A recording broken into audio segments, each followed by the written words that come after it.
Happy Friday. Happy Friday. I'm enjoying these Friday pub sessions. I know. Today we are at the Railway in Yarraville, and I've got my fresh soda water and lime. Thanks to the guys down here. Mate, where are you? You're not even I'm hydrated. It's soda water. Surely that's hydrating. Anyway, we were going to have a good chat today about a really common injury that we're seeing a lot of our runners, and we're probably seeing more frequently, I would say, since the rise of the ChatGPT running program, and that's shin splints. Yeah, so shin splints, I mean, a lot of people have had them, experienced them. I know myself, I used to get a lot of shin splints playing soccer, and I used to think it was actually from my shin pads, which is so funny. It just shows, like, as a teenager, I had no idea, right? But I did used to get shin splints. I'm aware that that's now more a mechanical thing. Tell us your thoughts on shin splints and runners, and how often you see it, and what we need to look out for. Well, like you said, I'm seeing it more now, particularly, those runners that spent pretty much the whole summer running and now are transforming into footy again, so those hard surfaces. And typically now the grounds are quite hard.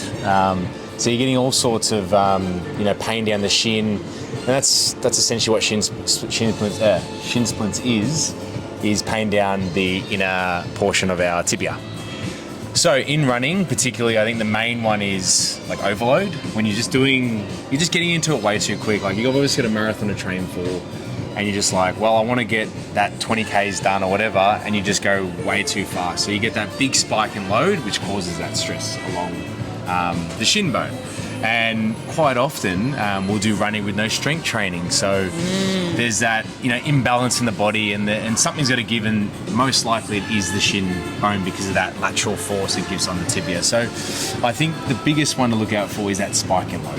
Is the biggest one I'm seeing. Yeah, and I would totally agree. That transition from going to the summer run clubs, and now footy's back, rugby's back, soccer's back, all these things that involve a completely different kind of loading as well, and different footwear as well, terrain, all these things are changing. I think it's interesting seeing the rise in ChatGPT. We love AI, but I think it's really interesting seeing the rise in the number of runners that are coming through the door who have been following a AI-generated running program. Yep. And, they're winding up with a lot of injuries. And then the funny thing is that they're then asking these, whether it's ChatGPT, Claude AI, Gemini, whoever it is, asking, well, what's gone wrong? What have I done? And then that's kind of where we come in, right? Because we see these people on the other end of having followed this program and, this rapid increase in load, as well as you can kind of type in whatever you want into these, right? So you could say how to run a marathon in 4 weeks, and it will tell you.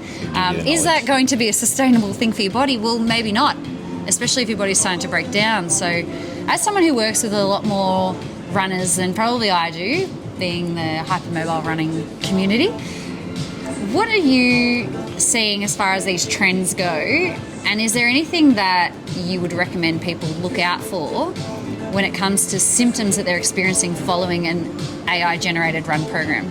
Yeah, no, it is very common. It is very common. You see, because you're right, when you ask ChatGPT questions, you're kind of asking it questions based on your goal, but there's no explanations of what pace you want to run it in, the time frames. You just kind of say, I want to run a marathon, and it'll give you a program. It's actually a really good program. Oh, it's incredible. But what it doesn't do is it doesn't know your history. It doesn't know if you've run before. You can tell it that, but it's still going to probably give you a very similar program. So that's kind of the big thing we see is, there's this rapid build-up and then injury, and then there's also no real guidance on strength training. So particularly, we're on the topic of shin splints, is, calf raising. So many people that come in, they're following this program, they're wondering why they're getting this like ankle pain or shin pain, and then we get into a calf raise and they're really struggling on a single foot. What do you think about running? Running is single foot.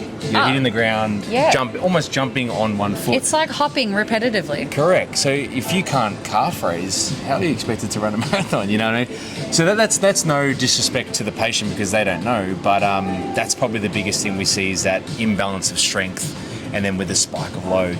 So whilst the AI stuff is really good, if you're very new to it, that's where the issues can arise, I find.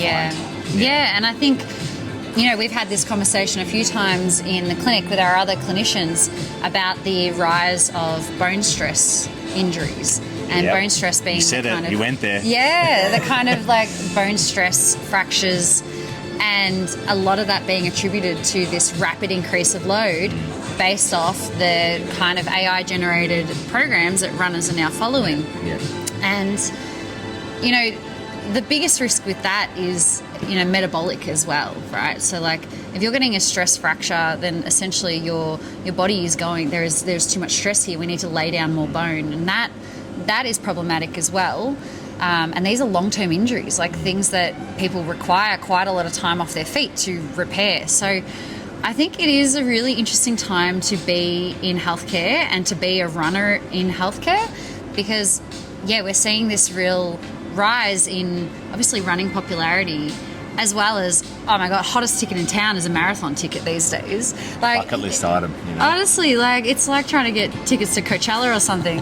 Get into the Singing live at Taylor Sydney Swift, Marathon. Oh, seriously, like it really is. The popularity has risen so much, and we being in the healthcare industry, we do have.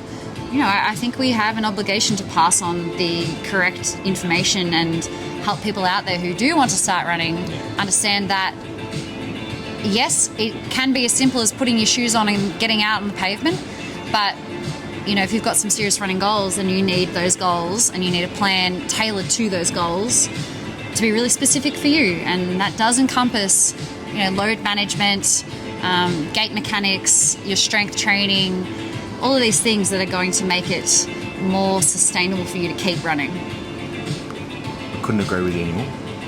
They say, it's a marathon, so take your time with it, It's in the word. It's in the word. Take your time. It's a marathon, not a sprint. I think it's great advice. If you're getting any of those symptoms, reach out. We're here for you. We've got all the tips here. So like and subscribe, Alpha Sports Medicine for more. See you next time.